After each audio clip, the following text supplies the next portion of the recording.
Hoje a gente vai estar na narrativa aqui, nós estaremos em Tiberíades, que é na Galileia, no sul da Galileia. Daqui a pouco eu vou te mostrar. Se vocês quiserem abrir as suas Bíblias em João, capítulo 21, a gente vai começar no versículo 1, tem bastante coisas interessantes nessa narrativa que a gente vai aprender bastante juntos hoje. Mas primeiro eu tenho essa imagem, que é do Tiberíades, eu tenho vontade de falar Tiberíades, né? Mas é Tiberíades que fala, que é atualizado nos anos 2000 ali. Então, para você ter uma ideia onde que a gente vai estar nessa narrativa que Jesus vai se encontrar com seus discípulos, alguns dos seus discípulos. E aqui mostra o mapa daquela época, está em inglês, mas ali o Tiberíades é o Tiberíades, ali no sul da Galileia. Então a gente vai se encontrar neste lugar. A gente vai começar no versículo 1 ao 3 nessa narrativa, amém?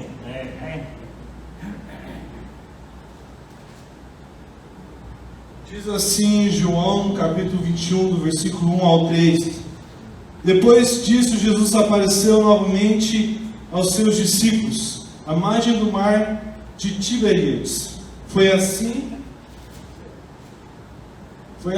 Estavam juntos Simão Pedro, Tomé, chamado Dídimo, que é gêmeo, né? O significado dessa palavra. Natanael, de Canaã, da Galileia, os filhos de Zebedeu e 2 outros discípulos, que não são nomeados. E Pedro falou, né? Eu vou pescar, disse Simão Pedro. Eles disseram, nós vamos com você. Eles foram e entraram no barco, mas naquela noite não pescaram nada. Nós vemos aqui que João narra em seu evangelho 3 vezes que Jesus aparece aos seus discípulos, através do seu evangelho, de surpresa. E essa vez é na região da Galileia, que nós sabemos que é no sul da Galileia, em Tiberíades. Falei certo, né?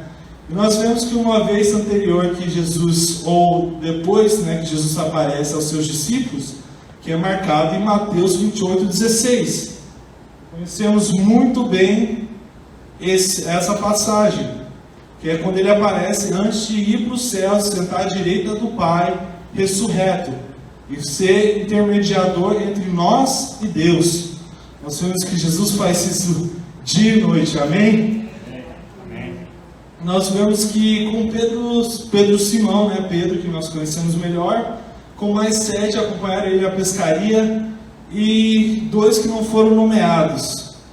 Esses 2 a gente pode falar que seja representando os fiéis ali, porque Jesus nessa narrativa está conversando com aqueles discípulos, mas um pouquinho mais tarde, quando Jesus entra nessa narrativa, ele demonstra como um discípulo de Jesus deve agir. A gente vê isso, é muito interessante. Então a gente vê esses 2, não sabemos de onde eles são, não sabemos a família, a linhagem deles, não sabemos nada deles, mas eles estão lá pescando com Pedro. E nós vemos que existem muitas interpretações ruins desse texto, que fala que Pedro está desobedecendo a Deus e não voltar ao trabalho antigo dele, que agora ele tem que pescar homens, que ele mostrou isso no ministério. Tem muitas pessoas que interpretam isso errado, mas de uma forma Pedro está fazendo uma coisa obedecendo a Deus. Ele está indo a Galileia, onde que Jesus fala para os seus discípulos ir? Quando ele está ressurreto, vai para a Galileia, ali eu encontrarei vocês. Nós vemos isso em Mateus 28, no versículo 7 e no versículo 10. E é muito interessante isso, que ele ainda obedece. Mas ali também tinha a preocupação dos discípulos, que era de Jesus. Porque antes de Jesus ter morrido na cruz e ressuscitado, tinha pessoas que ao redor deles andavam com eles, dando sustento, dando alimentos para eles. Mas agora, depois de ressurreto, né, depois da morte dele e ressurreto, o que eles iam fazer? Essas pessoas não estavam andando com eles mais. O que os discípulos de Jesus fez quando ele morreu? Esconderam todo mundo. Então, ali eles estavam falando, já que a gente não tem mais esse sustento, vamos voltar ao nosso trabalho anterior de pescaria. É isso que a gente sabe fazer bem, e é isso que a gente sempre fez. Antes de Jesus ter chamado Pedro, o que ele estava fazendo? Pescando. Nós vemos aqui que eles vão ao Mar da Galileia, pescam, e é uma coisa diferente, porque é interessante que aqui mostra uma incerteza de Pedro e dos outros 7 discípulos, mas a gente vê uma coisa bem diferente em Pentecostes, uma certeza do chamado deles, de pregar o Evangelho. Eles não iam mais pescar peixes, mas que eles iam pescar homens, pessoas seriam salvas através da vida, através do sacrifício de Jesus e a vida demonstrada de Jesus. Então a gente vê aí uma diferença, né? Uma incerteza que daqui um pouquinho na história eles vão ter uma certeza nisso. Então nós vemos aqui que nós, como os fiéis, mesmo quando a gente tem um fracasso, igual eles tiveram um fracasso, eles sabiam que Jesus estava ressurreto, mas eles não estavam sem esperança. Diferente de pessoas que não têm em Cristo Jesus, eles tinham uma esperança, mas eles estavam tristes, né, por causa da pescaria, não conseguiram pegar nada ali, e ver isso, mas com Cristo, eu quero falar com nós também, que com Cristo temos fé, e continuamos a orar, e a servir, sabendo que no final, receberemos nossa herança para a glória de Deus. Nós vemos que é muito interessante isso, nós podemos saber que os discípulos ali tinham certeza de saber o que eles deveriam fazer, mas a certeza que Cristo estava vivo, eles tinham. A fé de orar e servir a Cristo, eles já estavam prontos para fazer isso. A gente vai ver isso daqui a pouco com Pedro. E o meu primeiro fato que eu quero falar para vocês é movendo em direção a Jesus. Amém? O versículo 4 e 6. Tanta coisa aqui para mexer. Movendo em direção a Jesus, versículo do 4 ao 6, ainda no capítulo 21.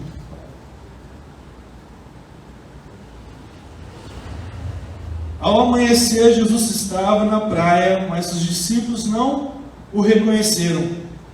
Ele lhes perguntou: filhos, vocês têm algo para comer? Eles responderam que não. Ele disse: lance a rede do lado direito do barco, e vocês encontrarão. Eles a lançaram e não conseguiram recolher a rede, de tão era a quantidade de peixes. Amém? Primeira coisa que nós vemos nesse texto é que o nosso Jesus Cristo ressurreto vem de surpresa aos seus discípulos. Ele encontra eles no lugar de trabalho deles. Isso é muito interessante.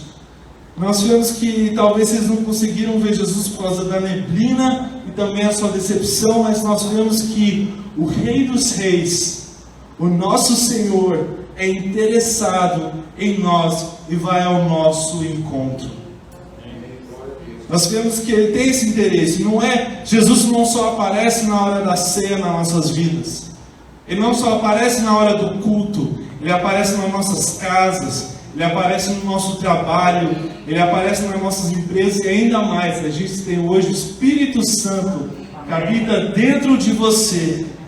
Ele quer ir de encontro com você.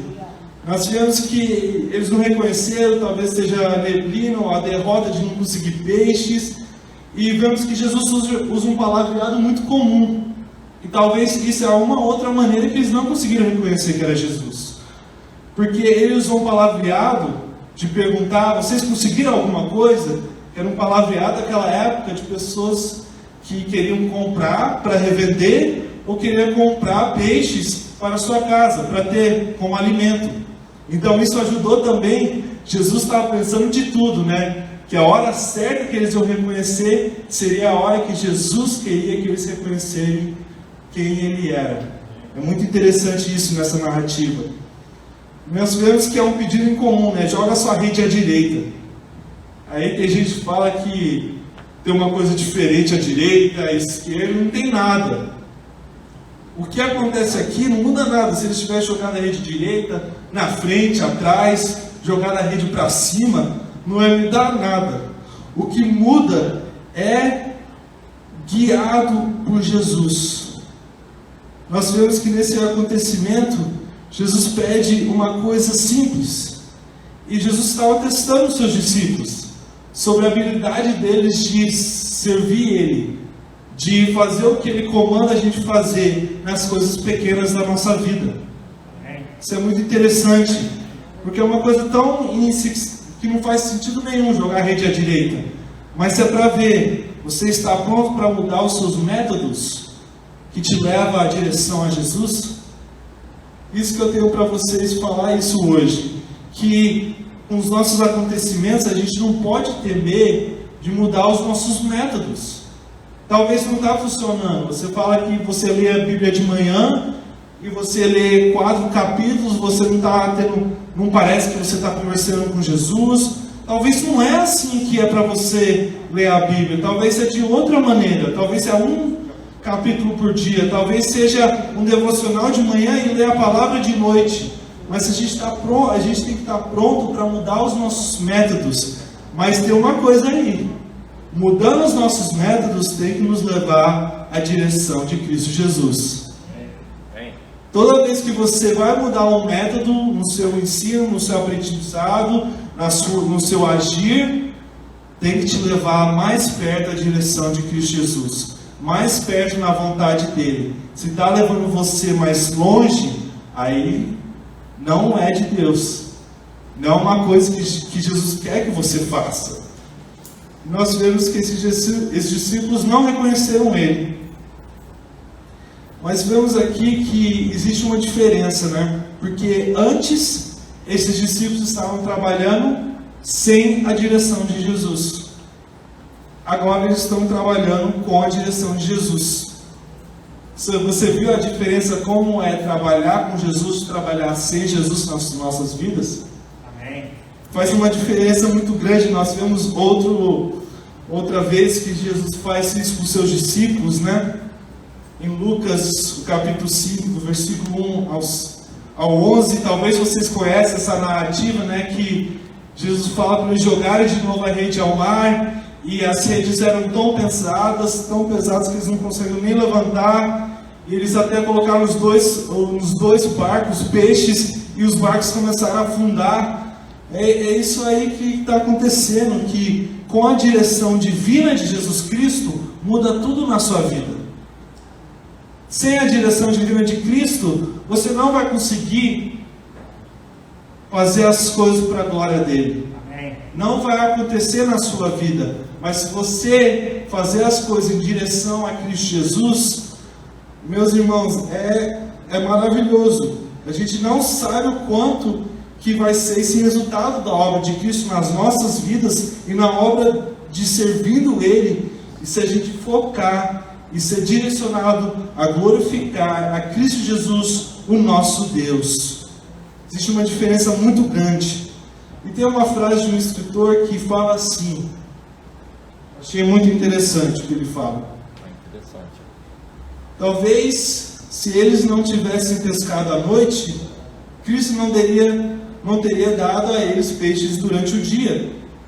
Ele não costuma abençoar os preguiçosos ou preguiçosas. Ele age soberanamente, mas geralmente dá suas bênçãos às igrejas que fazem mais por Ele. Amém. Não é interessante? Jesus está buscando servos que estão prontos a ir à direção a Ele, para fazer mais para Ele, a servir Ele. Uma igreja local, para ser abençoada, para crescer, ela tem que trabalhar em direção a glorificar o nome de Deus. E agir como servo, como exemplo que Jesus dá a nós. Amém. E com o direcionamento do Espírito Santo em nossas vidas. Nós vemos que o próximo fato aqui é reconhecer Jesus. Nós temos que reconhecer Jesus, amém? Amém. Pode abrir no versículo 7 ao 14. Nessa narrativa,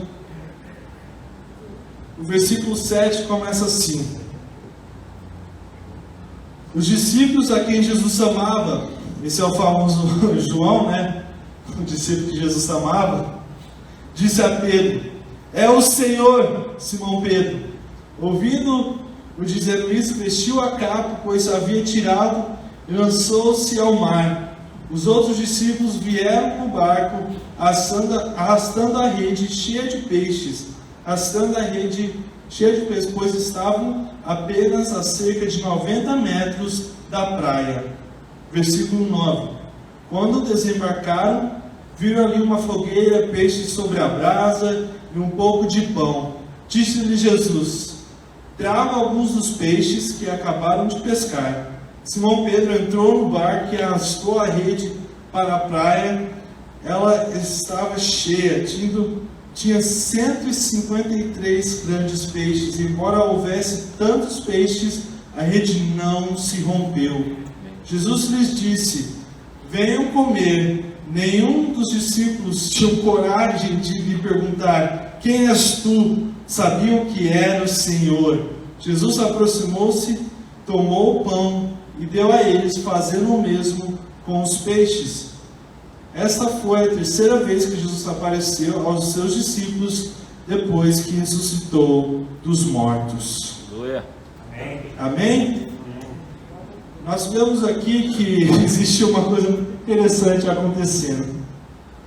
Parece que é até uma competição entre João e Pedro na passagem, porque a gente vê uma coisa anterior, que quem vê Jesus antes no túmulo? João. A gente vê isso no capítulo 20, versículo 4. Existe outra vez que vê no fato que Jesus estava ressurreto, no versículo 8, no mesmo capítulo 20, João viu ele primeiro. Aí agora, a terceira vez, quem vê ele primeiro? João. Aí Pedro, que tem aquela personalidade que sempre quer fazer as coisas, está pronto para fazer, né? Ele quer ser o primeiro a ver Jesus, ele quer ver o fato. Mas, de novo, quem vê o fato que Jesus estava ali era o Senhor, era João. E nós vemos uma atitude de Pedro, né? Nós vemos que existe... João reconheceu que era Jesus, mas Pedro foi o primeiro a mostrar sua devoção, ou melhor, sua aplicação em sua ação. Ele mostrou primeiro a sua ação. Tem muita gente que vê e não age. Mas se a gente vê que Pedro agiu, ele vê que ele não estava usando sua capa, né? Porque quando as pessoas pescavam naquela época, tiravam sua capa e só usavam uma túnica para poder se mobilizar, poder carregar a rede, para aquela túnica não ficar atrapalhando ele. Ele viu que era o Senhor, mas que ele estava querendo chegar perto do Senhor, estava 90 metros da praia. Pensa vendo Jesus Cristo ressurreto na sua frente, o que você vai fazer? Você vai olhar e falar: Jesus está aí, está ressurreto. Não, você vai sair correndo, né? Ele está ali ressurreto, vivo, o seu corpo glorificado. Pedro está maluco vendo aquilo.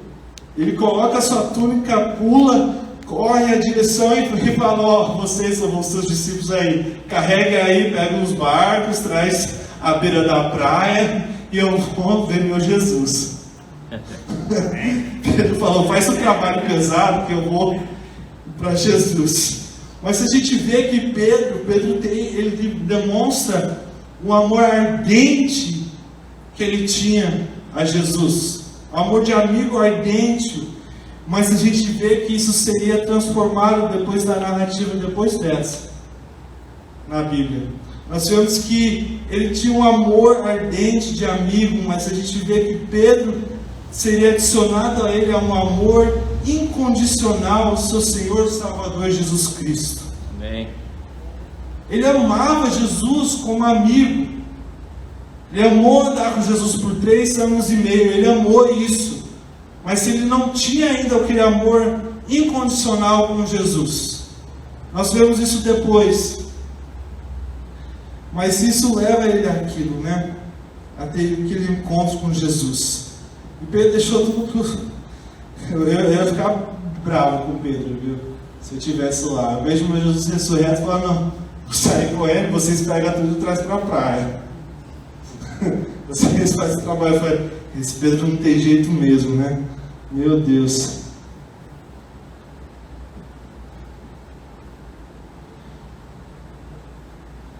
Nós vemos que chegando a essa praia, Jesus continua a demonstrar um serviço humilde de servo.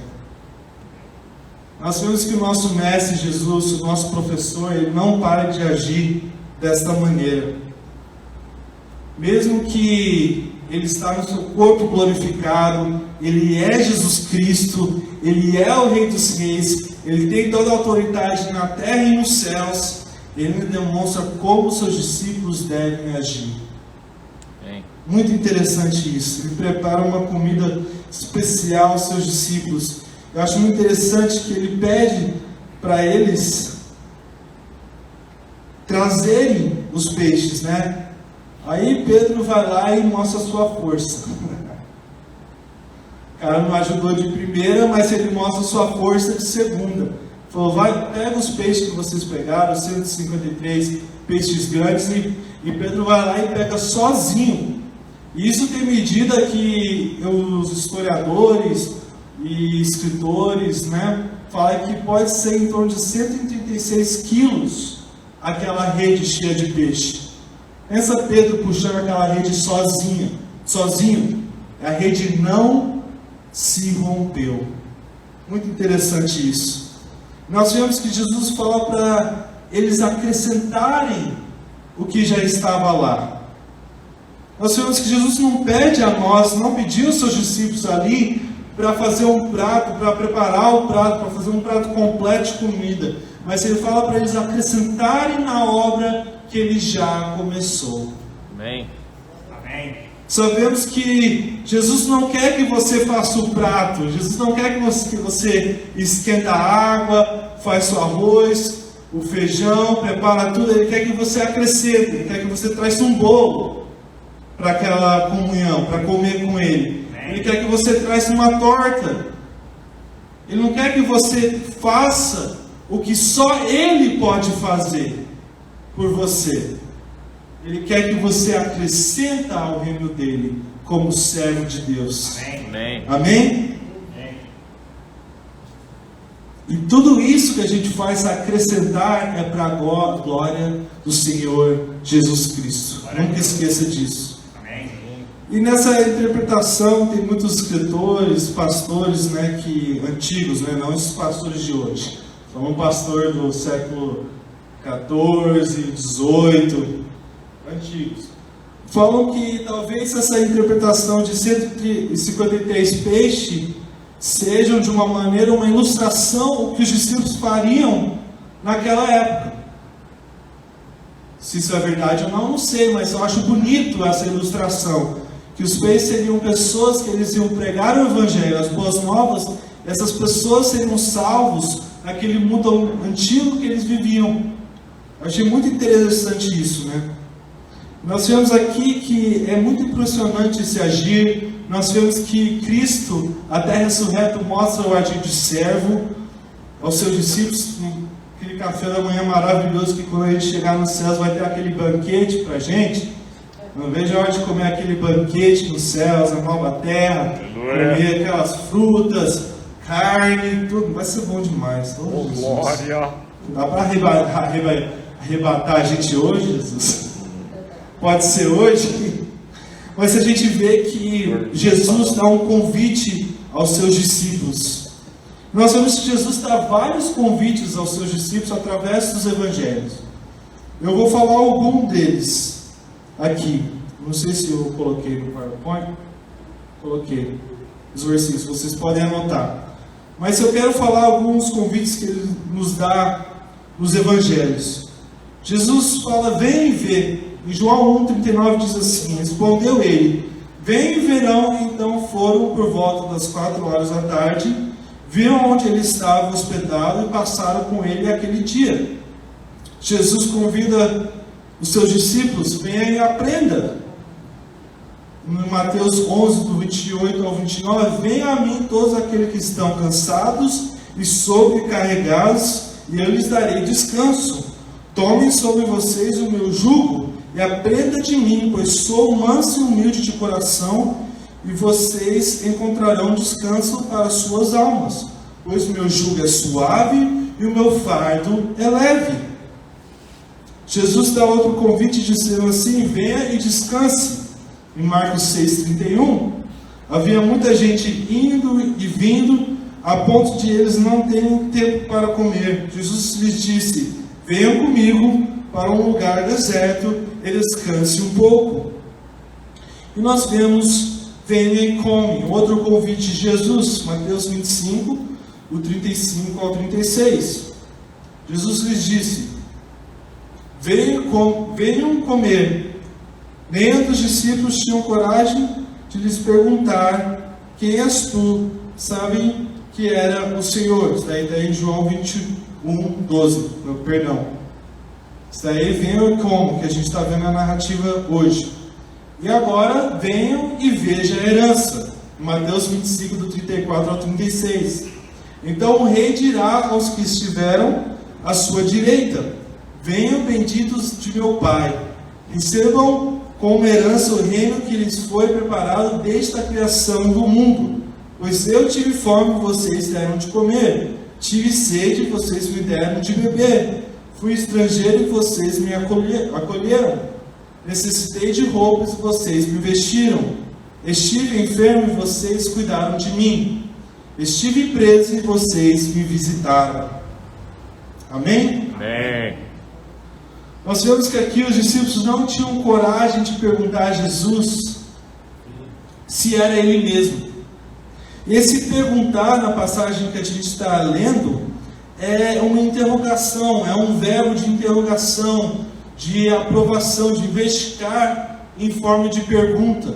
Eles queriam investigar Jesus se era Ele mesmo, ressurreto, mesmo que Ele está lá, vivo, com o corpo glorificado. Eles estão comendo, eles estão pensando: é Jesus mesmo? Nós vemos que aqui, mesmo com todas essas coisas, eles não têm coragem, porque na frente deles está o nosso Cristo Jesus, que estava e que está ressurreto. Amém. O seu corpo está glorificado. Nós vemos que aqui ele estava ainda glorificado, servindo os seus discípulos e mostrando o exemplo de seguir, o exemplo de agir, de seguir Jesus. Nós vemos que Jesus usa esse momento também para mostrar o que Ele quer entre os irmãos da igreja, o que Ele quer entre os seus discípulos. Ele mostra uma imagem de sentar e comer e estar junto com os outros, que é ele mostrando que Ele quer uma amizade profunda com essas pessoas.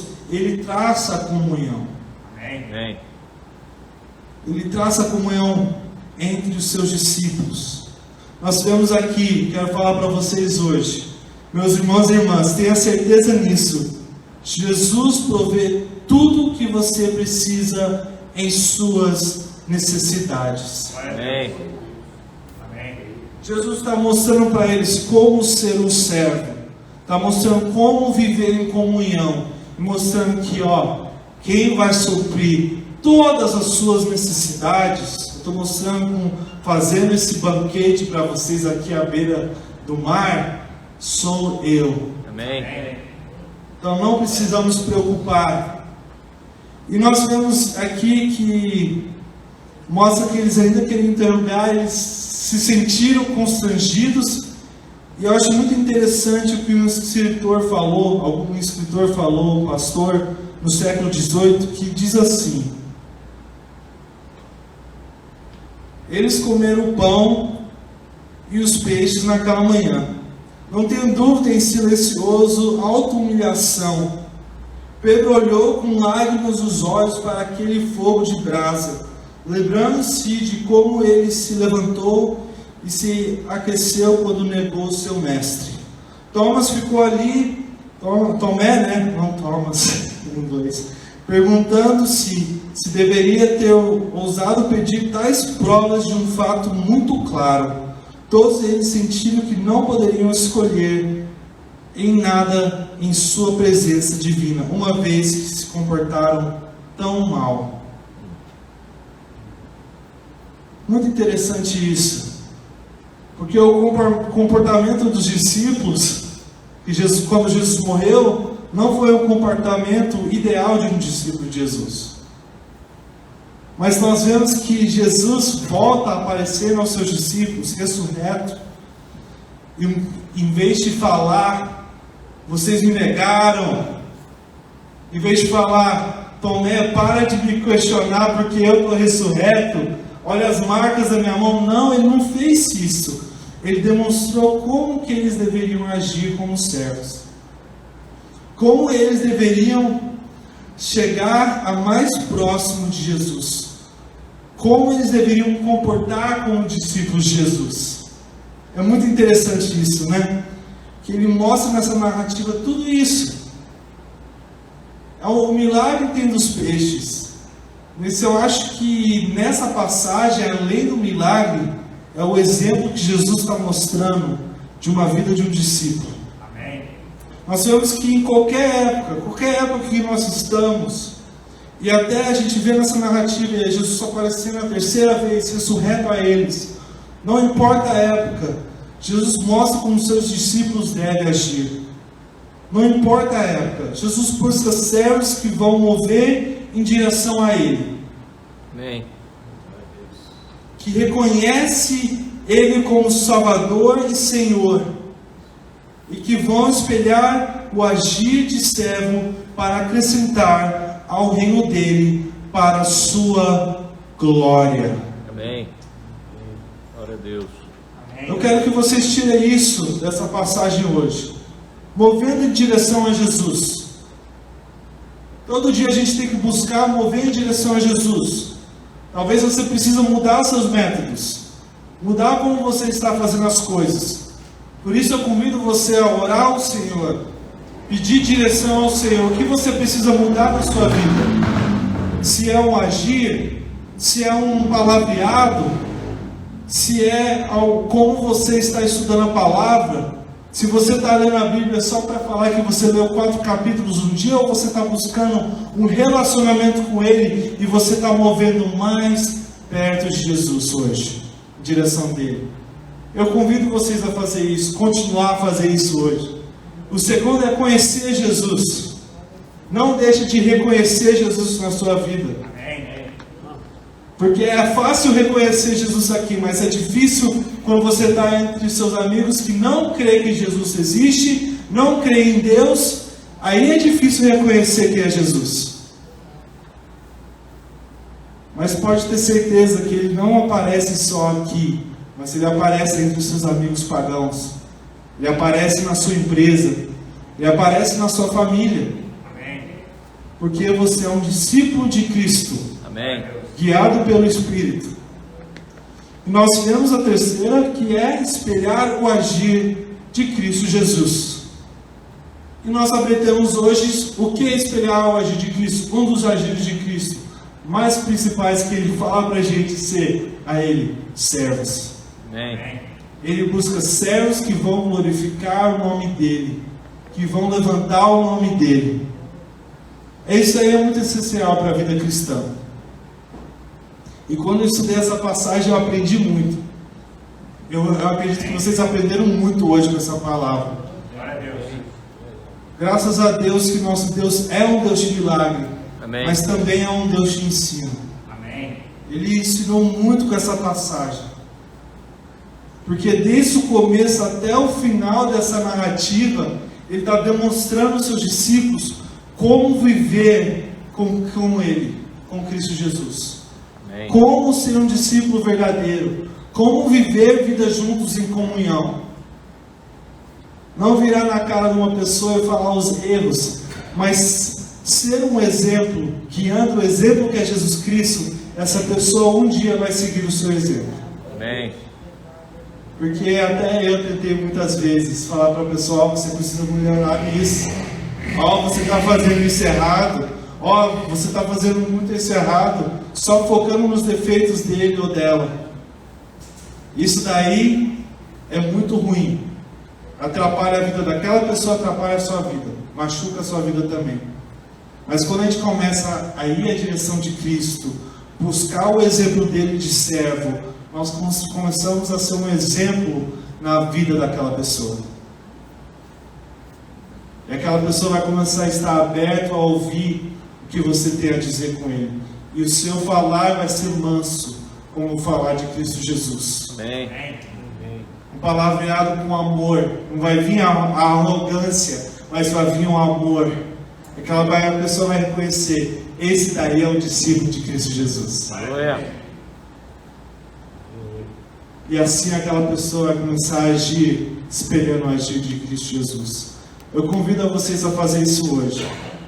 E continuar a fazer isso. Não desista, porque não é fácil. Esse mundo gosta de testar a gente. Mas eu queria orar por nós nesse momento, para a gente continuar vivendo essa vida de discípulo de Cristo. Amém. E que a gente possa ver que vale a pena fazer isso. Vale muito a pena. Eu quero que você foque um pouco agora com Cristo Jesus, com Deus, o Espírito Santo dentro de você. Conversa com Ele um pouco. Amém. Glória a Deus. Talvez você precise dar uma conversa dessa. Fala perguntando, pedindo para Ele: continua me dando direção. Me ajuda. Tem um amigo na empresa que eu preciso da sua direção. Tem um amigo na minha família que eu preciso de uma direção sua. Senhor Deus, me dá um método novo, me ajuda, eu vou tentar, eu vou trabalhar. Amém. Mas que esse agir novo me leve mais perto de Ti. Que esse agir novo glorifique o Seu nome.